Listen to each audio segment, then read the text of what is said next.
Right, for me, Easter weekend has been busy and I need a bit of a pick-me-up, I suppose. This could go one of two ways. So, Pontiac. Hasn't been driven on the road and there's not really any reason why it shouldn't be. There's a few little bits and pieces I've still got left to do. There's a gearbox oil leak from the kick-down cable, which to fix properly means gearbox pan off, which I'm not doing at the moment. It's only a small leak, so we can put up with that. Oh yeah, and there's coolant leak. It was really pretty horrific, which I've kind of slowed right down. So it is coming from this joint here, so top hose has got to come off. But I've got coolant, and I'm going to go for a drive today. So not far, because I've never driven it on the road. It hasn't had a proper run. It's got fuel in it. I don't know if it's got enough. So 5 litre jerry can filled with 6 litres, 6.01 to be precise, of Esso's premium unleaded, and that's what 6 litres looks like in a 5 litre jerry can. Absolutely brimmed. So yeah, top tip, you can get 6 litres in a 5 litre jerry can. So I've got to get that in the tank just to make sure we've got enough fuel. It's on trickle charge at the moment. I'm going to take that off and get it outside.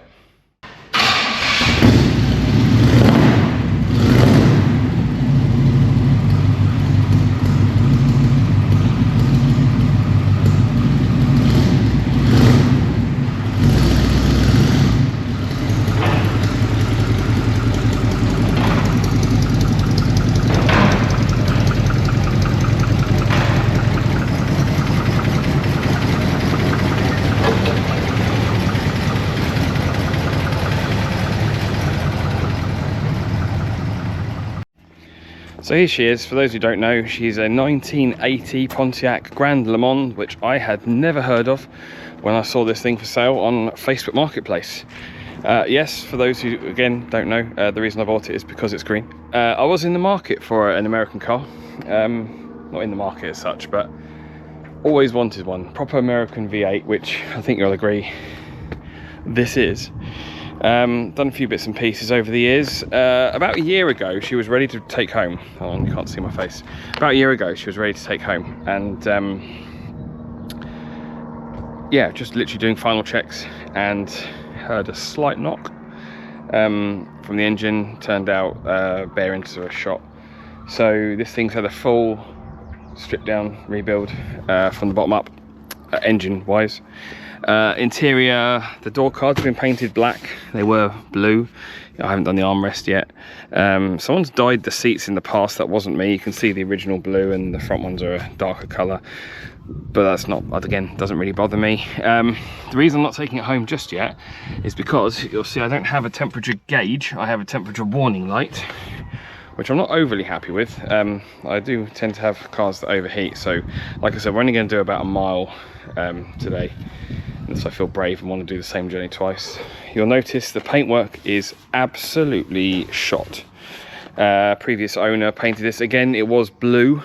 If I open up the bonnet, I will show you for those that don't know.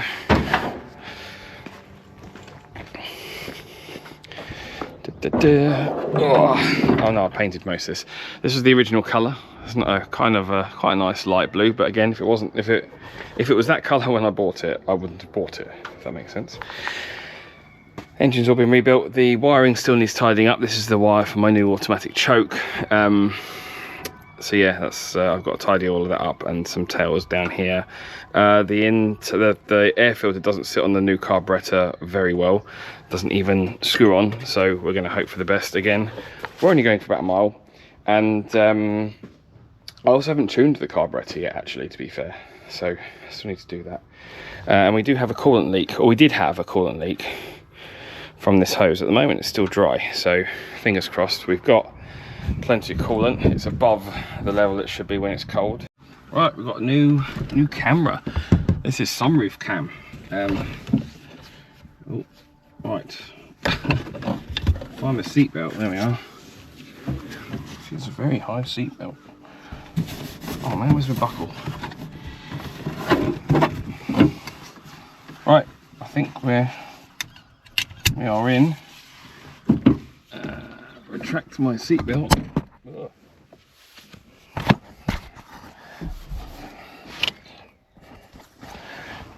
Let's try again. That feels better.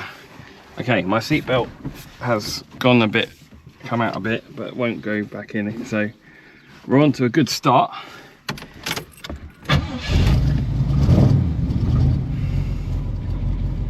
So like I say, I'm a little bit apprehensive about this. Not driven her on the road before. Carburetor still needs a tune. This could be a really stupid thing I'm doing, but like I said, I need a bit of a pick-me-up. So it has been run for a while and driven around the estate, which has gone all right.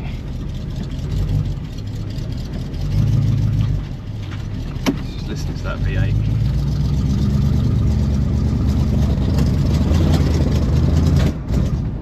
Okay, I'm going to say this isn't going to go too well. That's how she's going to. I think I've got to sort the carb out first.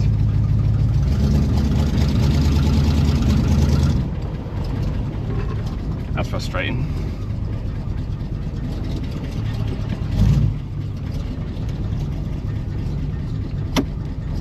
Didn't do that before.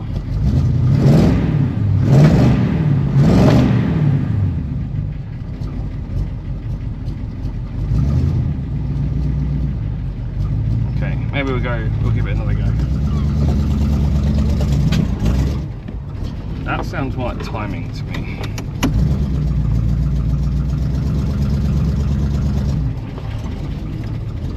Right, let me have a quick play with timing and see where we can get to. Okay, I think we've got it better. So hopefully it's good enough for a quick drive down the road.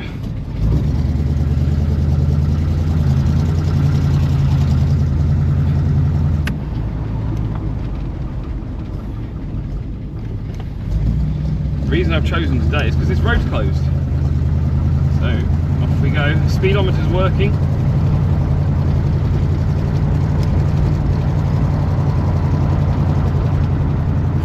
Kilometers an hour.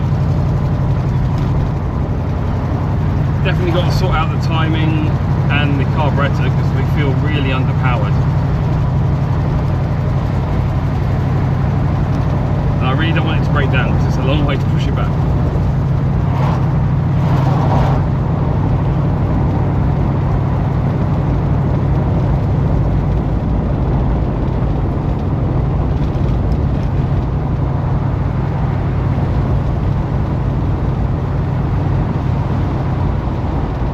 Kilometers an hour. It's about as much as I'm going to brave.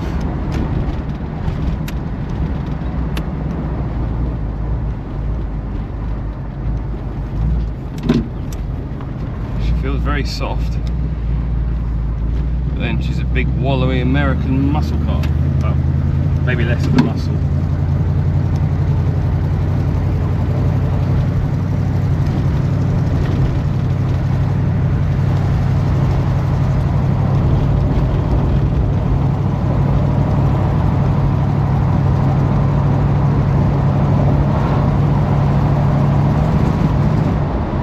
Definitely doesn't like it any more than, you know, backfiring again.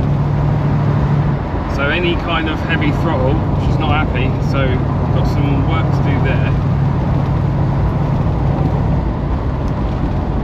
Look at the window, we can just see the road cars.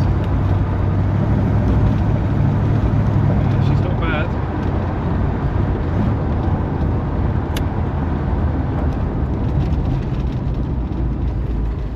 Brakes work. Well, we made it.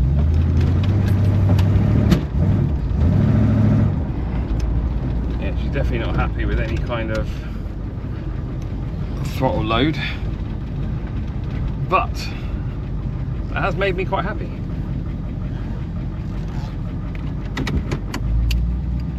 So we know we've got timing problems. At idle, she's fine. Let's get you off of that cam a minute. So she's idling a bit high now. But again, could be because to do with the timing. Let's have a look, see if we've still got our fuel leak. Oh, sorry, coolant leak. Oh, I would say so. I would say so. Quite know where that's come from, to be honest. A bit of oil down there, I think.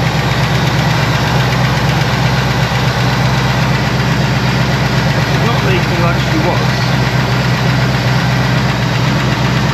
It's just seeping out of there, I think. So the leak's better than it was. I'd say timing, carburetor needs tuning, but that's the furthest she's driven. I think I'll tighten up the alternator belt as well, flapping about a bit. Definitely not happy, it's a bit lumpy, but that's the furthest she's driven in, I don't actually know. I don't even know when the last time, see if it actually, yeah, when last time it was on the road, it wouldn't have been MOT exempt. So we have a quick look, see when the last MOT was, and we can assume that's the last time it was on the road. MOT history, that's the one I want. So the last MOT was 2017. Let's see how many miles it's done. So 3845. And we're now on 3872. Probably was, so yeah, so that was 2017. So you can assume those handful of miles would have been done in 2017 to 2018. So yeah, that's the furthest she's driven. Oh, we definitely got a coolant leak still. Okay, so we've still got that to deal with. But yeah, that's the furthest she's driven since probably end of 2018. So it's now 8 years. Not bad going. So yes, I've still got a few bits and pieces to do them in the coming weeks. I've made space in a spare garage at home to put her in. Hopefully she fits. It's a standard size garage, but it's very long. Standard width, but very long. So yeah, that'll hopefully be coming up in the not too distant future, where rather than just doing a mile drive, I'll be doing about 15-mile drive. So make sure you're subscribed and like the video if you made it this far, and I'll see you next time.